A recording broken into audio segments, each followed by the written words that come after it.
Hello all, let's start section 1.2. Section 1.2 is linear equations and rational equations. First, I will talk about linear equations. We do some examples, then we jump to rational equations. And the main important part is to know what is the difference between a linear equation and a rational equation, correct? Let's start with linear equations.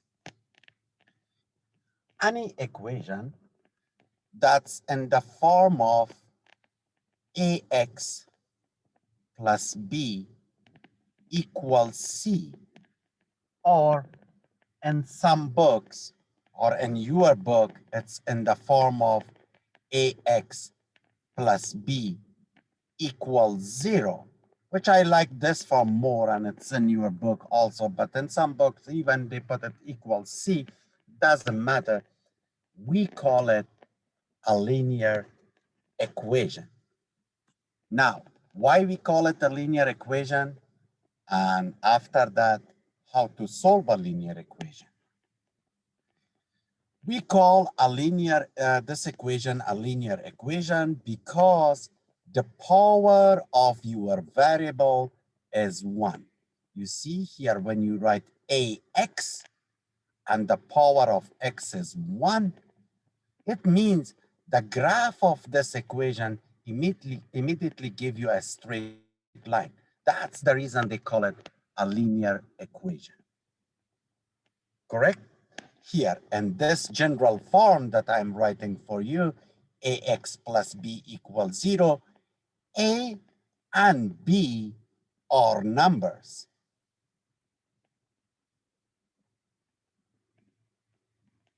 Only x is your variable. Correct? A and b are numbers, only x is your variable. For example, if I put a numeric example for you, 2x plus 5 equals 0, or 6x minus 2 equals 0. You see, your A and your B are numbers. The only variable in the equation is x. Correct? That is the standard form of a linear equation. But soon you will see sometimes when we are solving linear equations, they are not coming in this simple form. They put parentheses, they put x's in two sides, a lot of numbers, a lot of operations. It doesn't matter. I'll explain all the steps for you how to solve a linear equation. The important is the understanding of a linear equation, correct? What is the variable in my equation? Then which rules I should use to solve a linear equation, correct? I know you had this topic in beginner algebra, in school, and also in intermediate algebra. This is the last time that we review, okay? Now, before solving a linear equation, let's talk about properties of linear equation. In your book, they named it generating equivalent equations, but it's better to know them as a properties of the equation.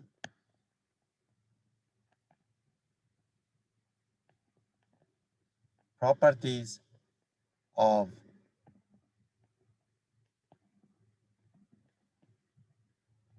equations. Let me explain the properties in a very simple way for you, because I know I saw it. I shouldn't repeat this, but it bothers me when I see that how much students are away from mathematics because no one gives them the meaning, actually. Because if you don't know the meaning of something, it gets difficult for you. But if you learn it, if you learn the concept, it gets easy for you. That's why I want to go step by step. Let's talk about the properties of equation. Property number 1, addition property. Correct? For example, if you have an equation A equal B, or let me write this, 2 equal 2. Everyone accepts 2 is equal to 2, correct? A and B is two quantities, and they are equal to each other. In addition property, it says that if you add a number on one side of your equation and you add the same number on the other side, still this equation is true. It means that both sides are still equal to each other. Remember, I'm an old man maybe. In our time, or on that time, when we were going to buy vegetables or fruits from market, people were using this kind of scale in the market. You put, for example, apples on this side, and you put a weight on this side to measure. For example, 1 pound, 2 pounds, 3 pounds. And this part, when they are coming in front of each other, that's actually your equal sign. This is your quantity A, this is your quantity B. When it's balanced, we call it equation. When both sides are equal, you call it an equation.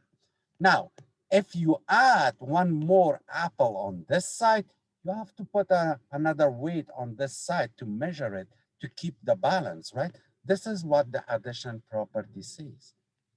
If you add a number to one side of your equation, you have to add the same number on the other side to keep your equation balanced. Correct? Let me explain the subtraction property, then I'll show you where we use this actually. Correct? Same way, number 2, subtraction property. If you have again A equal B, again, a numeric example to, let's say 5 equal 5. If you subtract a number from one side and you subtract the same amount or same number from the other side, still your equation is balanced. For example, in this numeric example, if I subtract 3 from both sides of my equation, you see still I'll end up with 2 equal 2. Still my equation is balanced. Still it's a true statement, correct? This was the first 2 important properties of an equation. Now, maybe you ask me why you're explaining these properties. It's a college algebra class. Believe me, even students at calculus level, they have this problem. They don't know if I add something in one side, I have to add the same thing on the other side. If you just add in one side and you don't add on the other side, then look at this diagram that I draw for you. You cannot keep the balance, correct? To keep the balance, you have to do the same thing on the both sides of equation. Now, where we use this actually, if I write here a very simple equation for you, for example, x, or let me change the color. Maybe some of you don't like red color. Let me change it back to black color. For example, when you write x plus 2 equals 6, a very simple linear equation, and someone is asking you to solve this equation, when they're asking you to solve equation, it means isolate your variable in this side and move the other numbers on the other side of the equation, or get rid of the numbers around the x. How? Actually using these properties. To get rid of this 2, you see I can subtract 2 from this side. Based on the subtraction property of the equation, then I have to subtract 2 from the other side also. 2 minus 2 becomes 0. What left on this side? X. X equals, what is 6 minus 2? 4. Actually, you solved your equation. You see, I used the subtraction property of equation, and easily I can solve an equation with no mistake. Or another example, x minus 4 equals 2.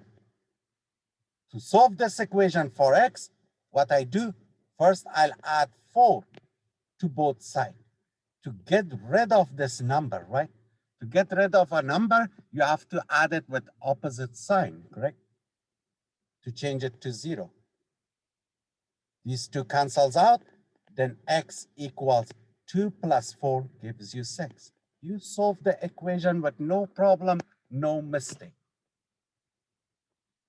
Later, we do complicated kind of examples, but these are the simple ones that I want to show you how you are using these properties of equations and to solve a linear equation or any equation, correct?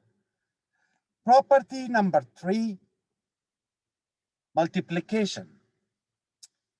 Again, if you have A equal B, a simple equation, for example, 2 equals 2. If you multiply one side of equation with a number, you have to multiply the other side with the same number. For example, here, if I multiply the right side by 3, positive 3, I have to multiply the other side also by 3. 6 equals 6, you see? Still, I can keep the balance. Property number 4, division property. Again, if you have A equal B, if you want to divide one side by a number, you have to divide the other side with the same number to keep the balance. For example, 4 is equal to 4. If I divide this side by 2, I have to divide the right side also by 2. 4 divided by 2 gives me 2. 4 divided by 2 gives me 2. You see, still I have the balance, correct? Now, where we use these two properties, I'll show it to you. Later, we use this one a lot to solve the rational equations, correct? But even we use it a lot also to solve linear equations, especially when the fraction is involved or at the last step when we do two-step kind of problems. But I'll show you right now with the different examples. For example, let's start with a very simple example. 2x equals 6. A very simple example. You want to solve this equation for x. In a school, in other classes, I'm sure your professor or your teacher at the school told you, oh, always divide. Last step, always divide by coefficient of x. But this is actually a property of equation. To have x alone on this side, I have to divide this side by 2 to get rid of this 2. And because I divide one side of my equation by 2, I have to divide the other side also by 2. 2 cancels out, then x equals 6 divided by 2 gives you 3. You see, we are using this property actually to solve an equation. Or maybe this one. X over 6 equals 3. To solve this equation, I will multiply my right side by 6 because I can cancel it out. If I multiply the left side by 6, I have to multiply the right side also by 6. Here, x cancels out, 6 cancels out with 6. X equals 3 times 6 gives you 18. And you solve the equation. We call these equations one-step equations. But there are equations that they are two-step, and there are equations that they are multiple-step equations. Correct? This was all about properties of linear or in general properties of equations, which in your book on page 108, they described it in a table as a generating equivalent equations, but the simple name is properties of equations. I think the author of this book had planned to put a fancy name for this topic, but usually in other books, we call it properties of the equations, correct? Now, before going to solve different types of linear equations, let me explain to you which steps you should take to solve a linear equation, correct? I can give you a topic, steps to solve a linear equation.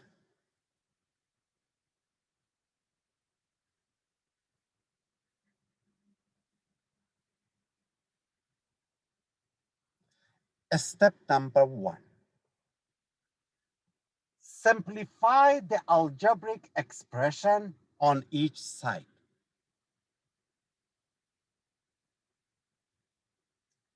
Simplify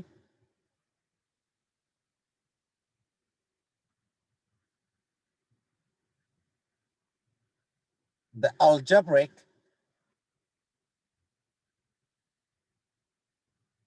equation on each side by removing grouping symbols and combining like terms. This is important. By removing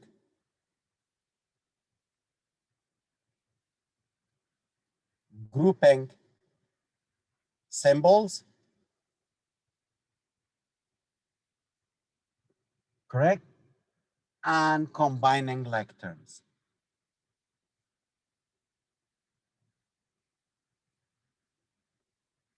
Combining like, what I did, combining.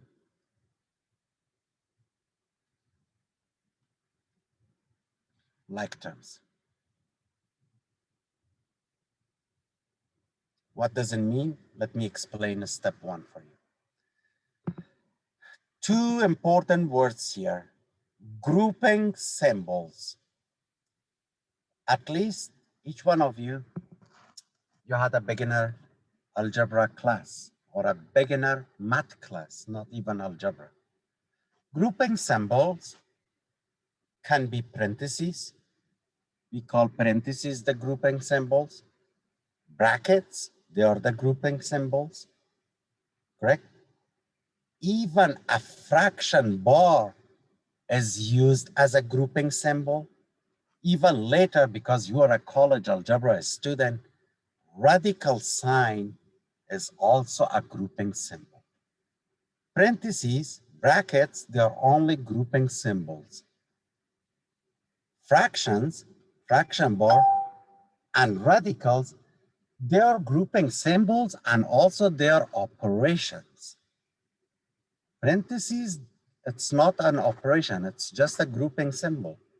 But fraction bar and radicals, they are also grouping symbols and operations, correct? Combining like terms, I don't have time to explain to you what is a like term. I'm sure each one of you, you know what is a like term. First step is if you have a grouping symbol or if you have like terms on each side of your equation, remove those. Let me show you how. For example, 2 parentheses x plus 5 equals 3x minus 6 plus 2x. I just create this equation, correct? Step 1, remove the grouping symbol if it's involved in your equation. Here you see 2 parentheses. It means 2 times this parentheses equals that. How to multiply a number to a parentheses? Of course, you know you are using the distributive property here and you distribute 2 to your inside of your parentheses. Then you end up with 2x plus 10 equals, look at the right side. The right side, you have like terms. If you have like terms, combine them first. You can combine like terms. 3x plus 2x gives you 5x and keep your negative 6. That's the meaning of the step 1, which is explained in your book in page 109 in a yellow box, correct? But I brought it here. Maybe some of you don't have even yet a book. Step number 2. In step 2, collect all variable terms on one side and all numbers or constant terms on the other side. Collect all the variable terms.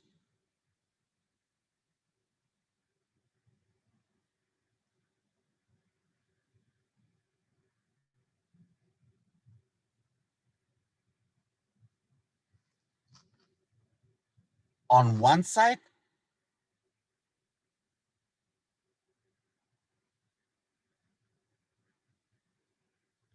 and numbers, or you can call it constant terms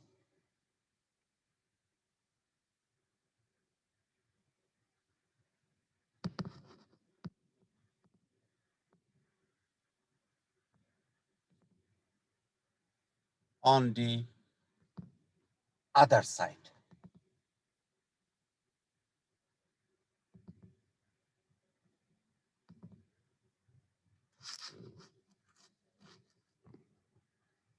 I'll copy this example from here and I'll show you what does it mean. We end up with 2x plus 10 equals 5x minus 6. Collect the terms that they have variable in it in one side. How? Using the addition or subtraction property of the equation. Bring the x's to one side, correct?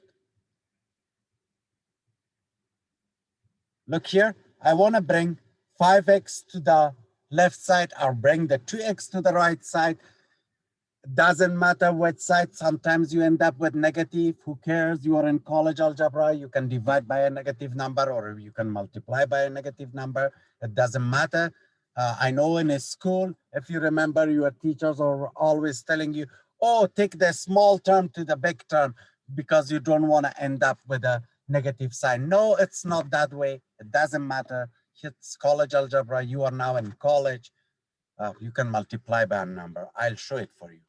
To collect the terms that they have variable on one side, I will subtract 5x from both sides to move it from one side to another side. And to collect constant terms to the other side, even you can do a two-step and one, you see, I'll move 10 from this side to this side. Then I have to subtract 10 from both sides, correct? Here, 5x cancels out with 5x. Here, 10 cancels out with 10. 2x minus 5x gives you negative 3x. And negative 6, negative 10 gives you negative 16 on the other side. That was your step 2. I moved all the x's to one side, the constant term, or simply the number on the other side. Correct? Step number 3.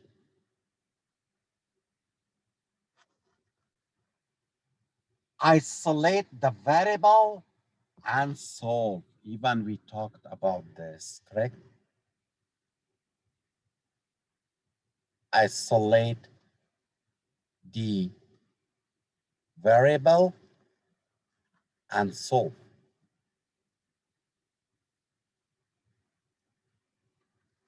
Here, negative 3x equals negative 16. Isolate the variable Okay, I will isolate x. I have to get rid of -3. What to do? I'm using the division property of the equation. I will divide both sides by -3. These two cancels out, then x equals negative over negative give me a positive 16 over 3. Correct? Of course, you cannot divide 16 by 3. Keep it as a fraction. Step number 4, they give you in a book to check, but you are in college algebra. I am not asking you to check your equation. We in college algebra, the only equations that we check, they are logarithmic equations that we want to check the answer, or absolute value equations that we want to check the answer, not a linear equations. But if you wish to check, plug in the value of x back to your equation and see both sides should be equal to each other. Correct? These are the steps that you can solve any type of equation, especially linear equation, using the properties and these steps. Now, let me copy an example from your book, and I will solve that example here for you. Example number 1, solve. The problem is 2 parentheses x minus 3 equals, oh, sorry, not equals, minus, they want to make it longer, minus 17 equals 13 minus 3 times parentheses x plus 2. Step 1, if you have grouping symbol, remove the grouping symbol. How? Distribute the number to your parentheses. See, on the left side and right side, I have both. Please, please, I will explain to you. Look at your right side. You cannot subtract first here. Don't do this mistake. You are in college algebra. First multiply, then add. You know the order of operation, correct? If multiplication is involved, you first multiply, then you add, correct? You don't add first or you don't subtract first. Don't do this mistake, okay? 2 times x gives you 2x, minus 2 times -3 gives you -6. Minus, I have 17, equals, here I'll keep my 13 and I'll distribute -3 to the parentheses. Focus on the sign, please. Some students are telling me, oh, why I lost point?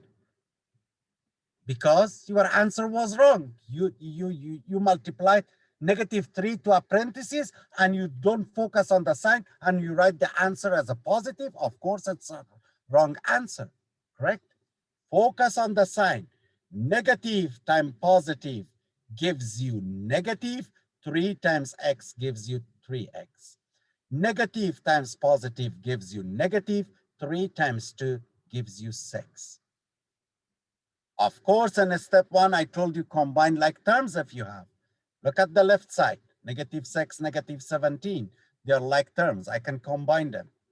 Then 2x, -6, -17 gives you -23 equals 13 minus 6, they're like terms. And if I combine them, 13 minus 6 gives you 7, right? Minus 3x. Now step 2, move the x's to one side, number to the other side. I will add 3x to both sides. Why add? Because here I have -3x. To get rid of a negative number, you have to add the same amount with the opposite sign. And moving 23 to this side, I will add 23 to both sides. I did 2 steps in one, but you can do step by step, correct? -3x, positive 3x cancels out. -23 and positive 23 cancels out. 2x plus 3x gives you 5x equals 7 plus 23 gives you 30. Now divide both sides by 5. Then x equals 30 divided by 5 gives you 6. Final answer.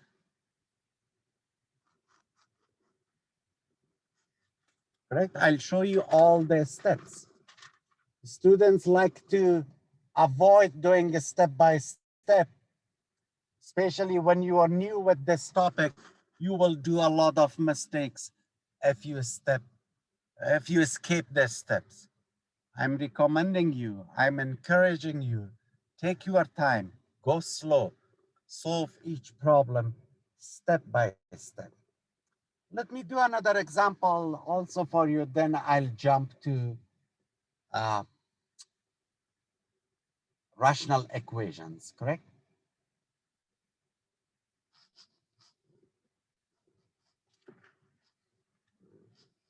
Let's deal this time with a fraction. Example 2. X plus 2 over 4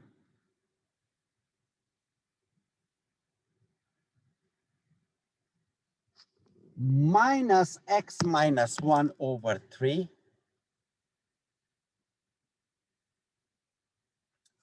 equals 2.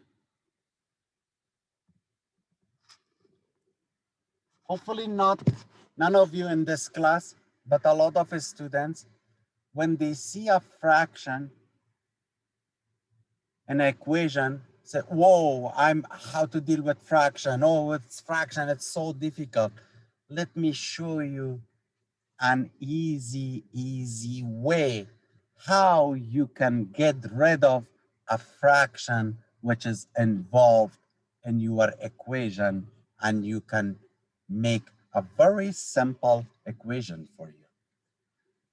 I'm sure if you remember from your beginner algebra, if not, this is the last time that I'm explaining, you know this topic, finding the LCM, or some people call it LCD, the least common multiple or the least common denominator between few numbers.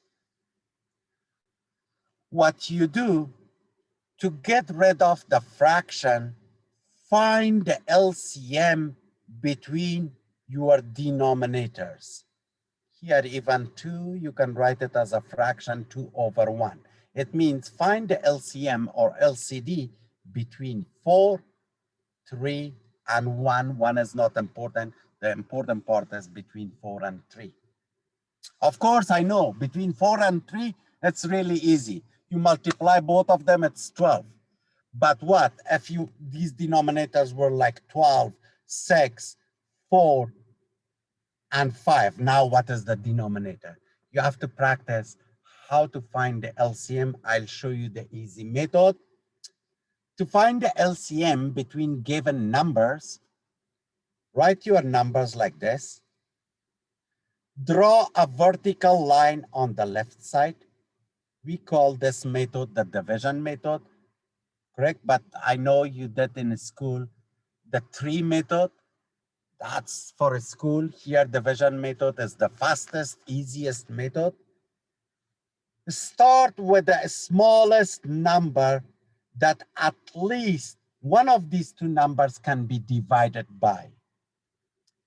You see, I can divide 4 by 2. I'll start with 2. 4 divided by 2 gives you 2. Write the answer here, comma. 3 divided by 2, of course, you cannot divide 3 by 2. Bring this number down. Again, if you can divide by 2, continue with 2. If not, jump to the next number. You see, I can divide again by 2. 2 divided by 2, answer is 1. Of course, 3 cannot be divided by 2. I'll bring it down. Now, divide by 3. Bring down the 1. 3 divided by 3 gives you 1. Here, when you when you have the result here, 1, 1, it means you stop here, you don't continue. After that, what you do, multiply the left side. 2 times 2 gives you 4, and 4 times 3 gives you 12. That is actually your LCM. I told you in this example, even there is no need to do this operation because everyone knows, oh, the LCM between 4 and 3 is 12. But what if you have multiple numbers like this? You cannot guess, right? You have to find the LCM. Now, after you find your LCM, multiply the LCM by each term or by each fraction to your equation. How? I'll rewrite this.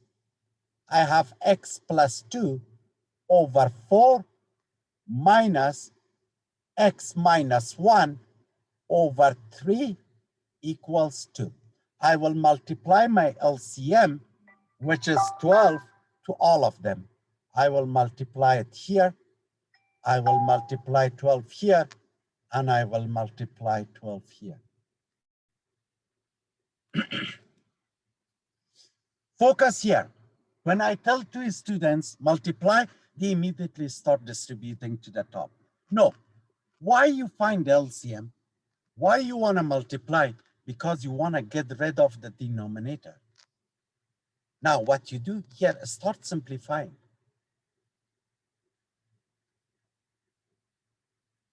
$12 can be divided by 4. How many times? 3 times. 1 time, 3 times. 12 can be divided by 3.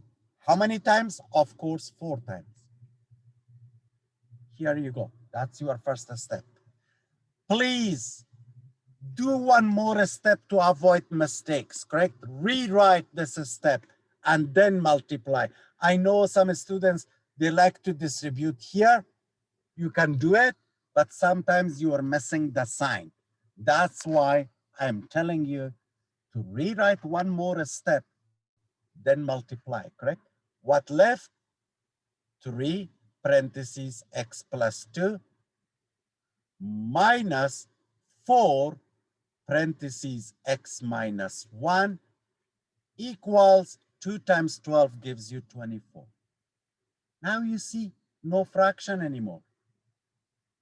It's a very simple equation and you know the steps. Multiply 3 here, distribute 3, and distribute negative 4 here. 3 times x, 3x. 3 times 2 gives you 6. Negative 4 times x gives you negative 4x, and negative 4 times negative 1 gives you positive 4, equals 24. Combine like terms, 3x and negative 4x gives you negative x. Positive 6 and positive 4 gives you 10, equals 24. Now subtract 10 from both sides. Then negative x equals what? 14. You are not looking for the negative x. We always look for the positive x. What you do, divide both sides by negative 1. Then you can write x is equal negative what? 14. Final answer. Correct? Let me show you another example. Maybe this example is not, the example 2 was from your book, but maybe example 3 is not in your book. I'll make something a different type for you.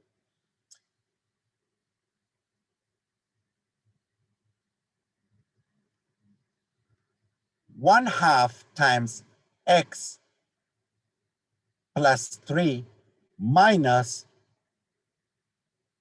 1/4 equals 1/6 or 1/6. Even let me put here also x's, x minus 1 times x minus 1. One way is to distribute this fraction to the parentheses, but you don't want to deal with fractions. I know 90% of the students, they don't like fractions. To get rid of the fractions, look for the common denominator between 2, 4, and 6. Between these numbers, the numbers that you have in your denominator. Find the LCM. Start with 2, 1 time, 2 times, and 3 times. Again with 2, 1, 1, 3, and divide by 3, 1, 1, 1. Multiply the left side, gives you 12. It means 12 is your LCM or LCD. Multiply 12 to each fraction, correct? It means multiply it here by 12, multiply here 12, and multiply here 12. 1 time, 6 times, 12 divided by 2 gives you 6. What you left with is 6 parentheses x plus 3. Here, 4 goes 3 times to 12. It means what left is minus 3. Equals 6 goes 2 times to 12. What you left here on this side is 2 parentheses x minus 1. Now distribute 6 here, distribute 2 here. 6x plus 18 minus 3 equals 2x minus 2. Combine like terms, 6x plus 15 equals 2x minus 2. Bring the x's to one side, subtract 2x from both sides, and move the constant term on the other side. It means subtract 15 from both sides. 6x minus 2x gives you 4x, equals negative 2, negative 15 gives you negative 17. Divide both sides by 4, then x equal negative 17 over 4, final answer.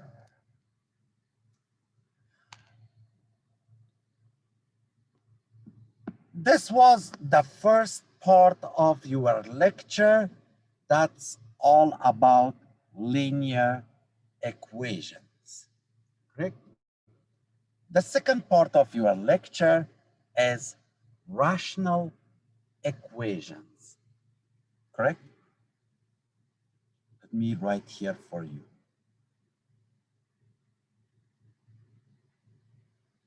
Rational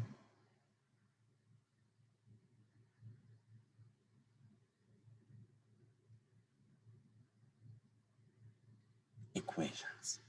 What is the difference between a linear equation and a rational equation? Any equation that you see you have a variable in the denominator, we call it a rational equation, correct? For example, 2 over x equals 3. I call this equation a rational equation. Why? I have a variable in the denominator. 1/2 x equals 3. I cannot call it a rational equation because actually this one is x over 2 equal 3. As long as you don't have a variable in the denominator, you cannot call it rational. Please focus here. That's a huge mistake or confusion between the students. As soon as they see fraction, they call it rational. No, no, no, no, no. If you have a variable in the denominator, you can call that equation a rational equation. Correct? Or maybe this one. 5 over x minus 2 equals 3 over x plus 5. I call this equation a rational equation because I have a variable involved in the denominator. correct? That is the simple form or the simple idea about what is a rational equation.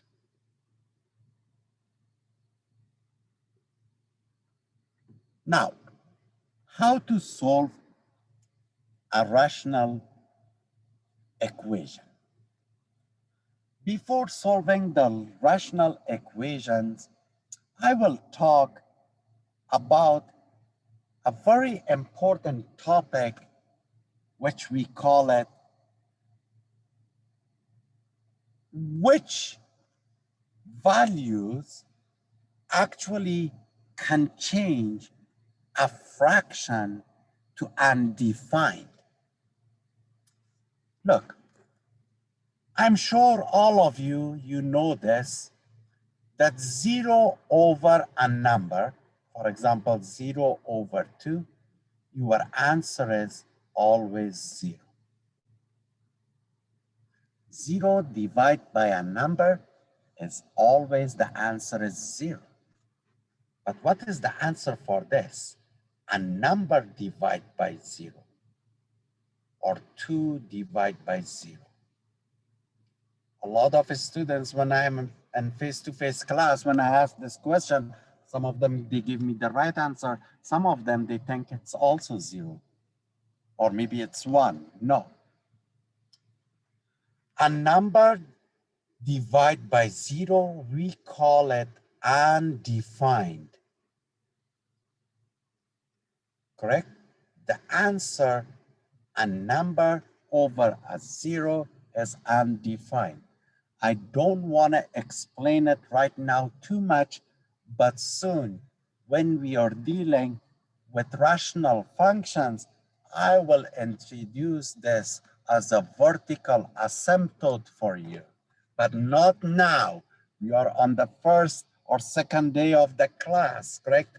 Just remember this much: a number over a 0, it's undefined. Now, if I give you a fraction like this, 5 over x minus 2, correct? It's actually an algebraic expression. And I ask you, which value changes your denominator to 0? I cannot talk right now about domain and range. I cannot ask you what is the domain of this, even because it's not a function. I cannot call you what is the domain of this function. Later, I will ask you what will be the domain. But right now, answer to this question: which value actually change the denominator to 0? If you replace x with which number, that number makes the denominator 0. To find that value,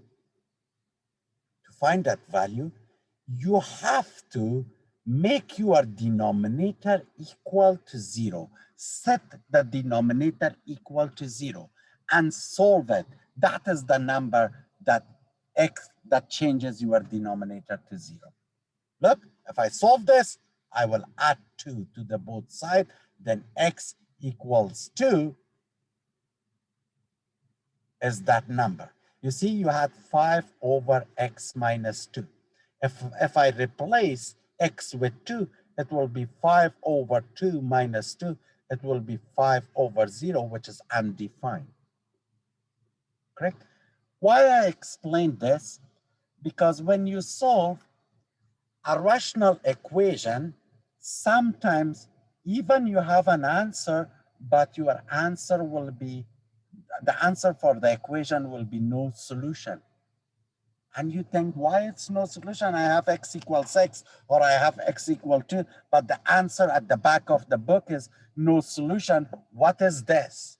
That's actually this number. If you end up with such a number, your answer end up with a number that if you plug it in your equation, it changes the denominator to 0. That will be no solution, correct? Now, I will do this example again, and I'll solve it, and I'll show you an easy way how to solve. Then we talk about the answer. Let me copy that example again. What was the example? 5 over x minus 2.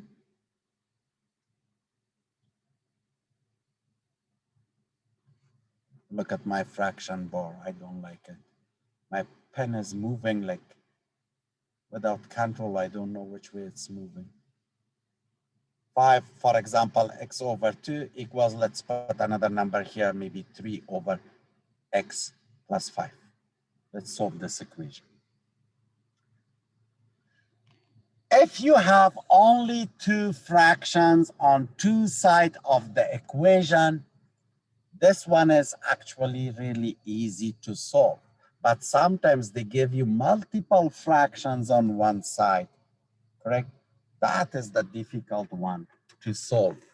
If you have only and only two fractions on two sides of the equation, correct? It's really easy to solve. I'll do the first example like that. Then later, I'll show you a different example with multiple fractions, correct?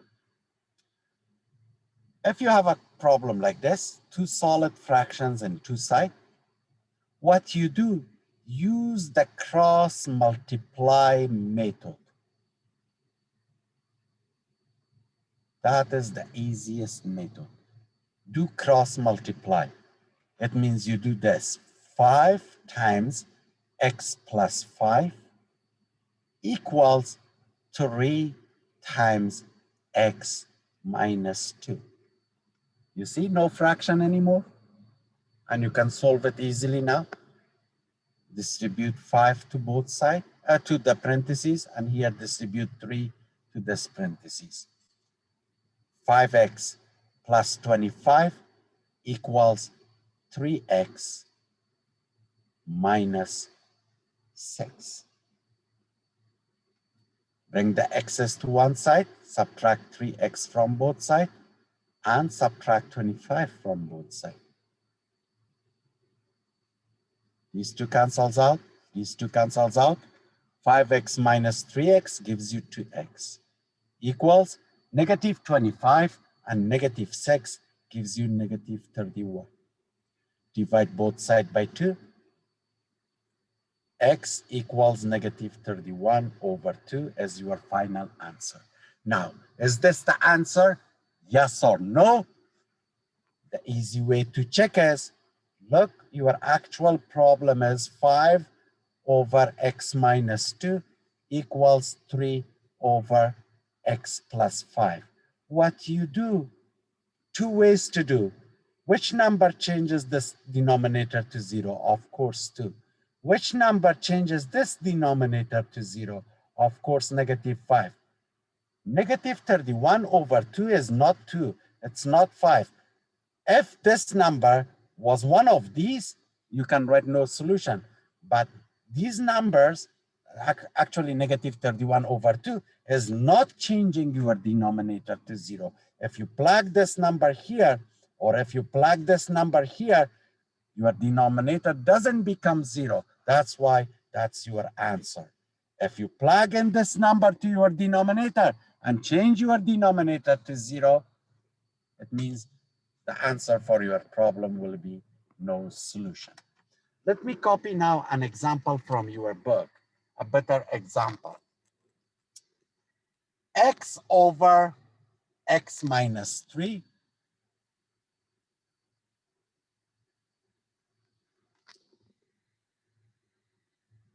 equals 3 over x minus 3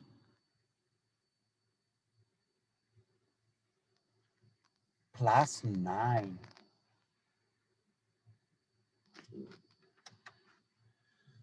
Now, what to do? It's not only two fractions on two sides. You cannot use cross multiply. Here, what you do, you find the common denominator between all of them. Here you can write as a 9 over 1. Here you have x minus 3. Here you have x minus 3.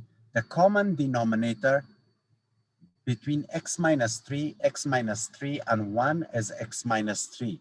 What you do, you multiply x minus 3 here, you multiply x minus 3 here, and you multiply x minus 3 here. X minus 3 cancels out with x minus 3. The leftover is x. Equals x minus 3 cancels out with x minus 3. The leftover is 3. Plus, here distribute your 9 to the parentheses. 9x minus 27. Now, x is one side, or you can combine like terms. X equals 3 minus 27 gives you negative 24. Move the x's to one side, subtract 9x from both sides. X minus 9x gives you negative 8x equals negative 24. Divide both sides by negative 8. Then x equals negative over negative positive. 24 divided by 8 is 3. Now, is this the answer for this problem? I have to check. When you are dealing with rational equations, please check your answer. Look, your actual problem given as a x over x minus 3 equals 3 over x minus 3 plus 9. Plug in this number here, replace x with 3. Then this one will be 3 over 3 minus 3. Even don't plug it in the top. Don't care about the top. Only plug it in the denominator. Equals 3 over 3 minus 3 plus 9. Then x over 0. Oh, x over 0, a problem undefined. Then x equal 3 is not the solution. What is the solution for this equation? You can write no solution or phi. The solution for this equation is phi or no solution. It means there is not such a number that you plug in on both sides of the equation and you can keep the balance. There is no such a number in the number line. Correct? Of course, there are different examples. Sometimes even you end up with the quadratic equation when you solve a rational equation. I will stop the lecture right now because if I talk about those types, it will be too much for you in one lecture to learn.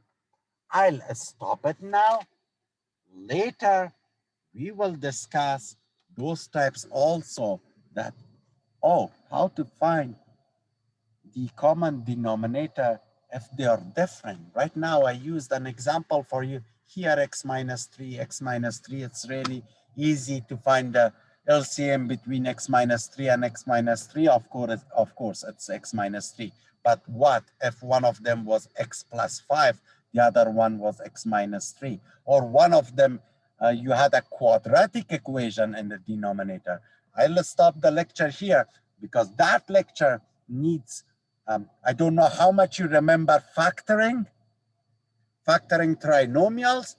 If you don't remember, I have to explain it to you a little bit. Even I'm telling you,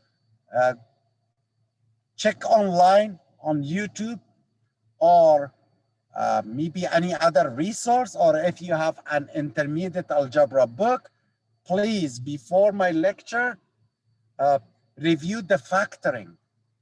There are 5 or 6 types of factoring. Review those and bring it back how you factor a trinomial, different types of factoring, correct? Then tomorrow, I'll put the part 2 of this lecture for you, correct? And you can watch. Still, we are dealing with rational equations, and you will see how I find the common denominator if I have even a quadratic equation in my denominator, correct? I will stop the lecture and see you next time in part 2 of this lecture.